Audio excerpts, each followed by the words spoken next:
Assalamualaikum warahmatullahi wabarakatuh. Alhamdulillahirrabbilalamin. Wassalatu wassalamu ala asrofil amya'i wal mursalin wa ala alihi wa sahbihi ajmain. Amma ba'du. Yang saya hormati Ibu Dian Putri Ayu MSG selaku dosen pengampu mata kuliah Fikih Muamalah Kontemporer serta teman-teman yang saya sayangi. Saya Britnia Diamei, NIM 1022066. Langsung saja pembahasan yang pertama. Pengertian dan syarat letter of credit. Pengertian letter of credit. Letter of credit atau dalam bahasa Indonesia disebut surat kredit berdokumen merupakan salah satu jasa yang ditawarkan bank dalam rangka pembelian barang berupa penangguhan pembayaran pembelian oleh pembeli sejak letter of credit dibuka sampai dengan jangka waktu tertentu sesuai perjanjian. Merupakan alat pembayaran yang dikeluarkan bank atas permintaan importir dalam transaksi dagang internasional. Inti dari pengertian letter of credit di sini adalah bahwa letter of credit merupakan janji pembayar. Dengan kata lain, pembeli tidak harus membayar terlebih dahulu sebelum barang atau jasa dikirim atau disampaikan oleh penjual. Akar letter of credit ada dua, yaitu ekspor dan impor.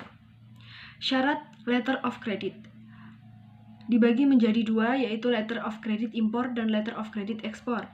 Letter of credit impor syaratnya adalah yang pertama, importir harus memiliki dana pada bank sebesar harga pembayaran barang yang diimpor. Yang kedua, importir dan bank melakukan akad wakalah bil ujrah untuk mengurus dokumen-dokumen transaksi impor. Besar ujrah harus disepakati di awal dan dinyatakan dalam bentuk nominal, bukan dalam bentuk persentase. Selanjutnya, letter of credit ekspor. Syaratnya yang pertama, bank melakukan pengurusan dokumen-dokumen ekspor.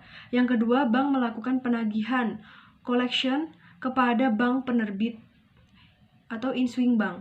Selanjutnya dibayarkan kepada eksportir setelah dikurangi ujrah atau imbalan. Yang ketiga, besar ujrah harus disepakati di awal dan dinyatakan dalam bentuk nominal, bukan dalam bentuk persentase. Selanjutnya, ciri dan jenis dari letter of credit.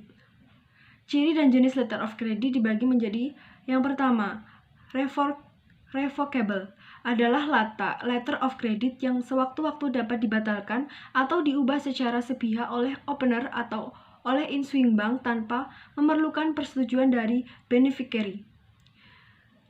Yang kedua, irrevocable adalah yang tidak bisa dibatalkan selama jangka berlaku yang ditentukan dalam letter of credit tersebut, dan opening bank tetap menjamin untuk menerima wesel yang ditarik atas letter of credit tersebut. Pembatalan mungkin juga dilakukan, tetapi harus atas persetujuan semua pihak yang bersangkutan dengan letter of credit tersebut.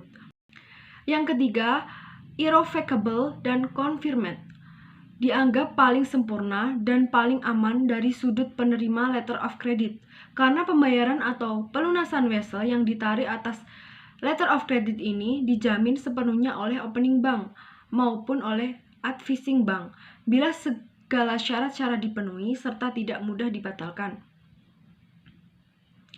Yang keempat, clean letter of credit.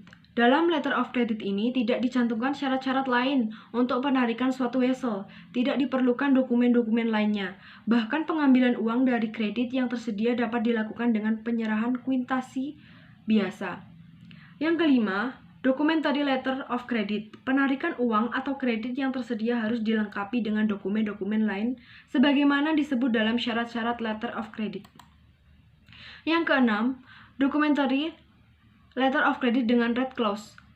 Penerima letter of credit diberi hak untuk menarik sebagian dari jumlah letter of credit yang tersedia dengan penyerahan kwitansi biasa atau dengan penarikan wesel tanpa memerlukan dokumen lainnya. Sedangkan sisanya dilaksanakan seperti dalam hal documentary letter of credit. Yang ketujuh, revolving letter of credit ini memungkinkan kredit yang tersedia dipakai ulang tanpa mengadakan perubahan syarat khusus pada letter of credit tersebut. Yang kedelapan, back to back. Penerima biasanya bukan pemilik barang, tetapi hanya perantara. Oleh karena itu, penerima letter of credit ini terpaksa meminta bantuan banknya untuk membuka letter of credit untuk pemilik barang-barang yang sebenarnya dengan menjaminkan letter of credit tersebut diterima dari luar negeri. Yang kesembilan, transferable. Beneficiary berhak meminta kepada bank yang diamanatkan untuk melakukan pembayaran atau ekspektasi kepada setiap bank yang berhak melakukan negosiasi untuk menyerahkan hak atas kredit sepenuhnya atau sebagian kepada pihak ketiga. Yang ke-10, standby letter of credit. Suatu jenis khusus yang biasanya dipakai sebagai standby oleh pihak beneficiary atau bank atas nama nasabahnya. Dalam hal ini, apabila pihak aplikan gagal untuk melaksanakan suatu kontrak atau gagal untuk membayar pinjaman atau memenuhi pinjamannya, maka bank akan membayar kepada pihak beneficiary atau penyerahan selembar check draft dan surat pernyataan yang menyatakan bahwa aplikan atau kontraktor tidak dapat melaksanakan kontrak yang disetujui. Selanjutnya, pendapat para ulama atau fatwa MUI tentang letter of credit. Berdasarkan DSN MUI Fatwa nomor 34 DSN MUI 9/2002 tentang letter of credit impor syariah dan Fatwa nomor 35 DSN MUI 9 tahun 2002 tentang letter of credit ekspor syariah. Kedua fatwa ini memaparkan prinsip-prinsip syariah tentang perdagangan antar negara sebagai solusi bagi kedua belah pihak dengan sebagai berikut. Letter of credit impor syariah adalah surat pernyataan akan membayar kepada eksportir yang diterbitkan oleh bank untuk kepentingan importir dengan pemenuhan persyaratan tertentu sesuai dengan prinsip syariah. Yang kedua, dalam fatwanya, Majelis Ulama Indonesia menetapkan bahwa letter of credit yang sesuai dengan prinsip syariah adalah yang menggunakan akad-akad seperti wakalah bil ujrah, qard, murabahah, salam, mudarobah, dan hawalah. Asas-asas hukum letter of credit menurut Islam dan KHES. Majelis Ulama Indonesia MUI memutuskan fatwa tentang letter of credit impor syariah agar berjalan sesuai dengan prinsip syariah dengan berdasarkan hukum yang terdapat pada Al-Quran dan hadis diantaranya. Yang pertama, firman Allah dalam Quran Surat An-Nisa ayat 29. Hai orang-orang beriman, janganlah kamu memakan harta saudaramu dengan cara yang batil, kecuali dengan cara perniagaan yang saling rela di antara kalian. Yang kedua, hadis Nabi SAW, riwayat Ibnu Majah dan Suhaib. Nabi bersabda, ada 3 hal yang mengandung berkah: jual beli tidak secara tunai, muharodah, mudarobah, dan mencampur gandum halus dengan jawawut, gandum kasar, untuk keperluan rumah tangga, bukan untuk dijual. Dapat diambil kesimpulan bahwa letter of credit tersebut terdapat manfaat yang besar, sehingga dapat diambil estimasi atau taksiran hukum bahwa letter of credit hukumnya adalah sunnah karena hal itu berdasarkan kemaslahatan umum. Sekian dari saya. Wassalamualaikum warahmatullahi wabarakatuh.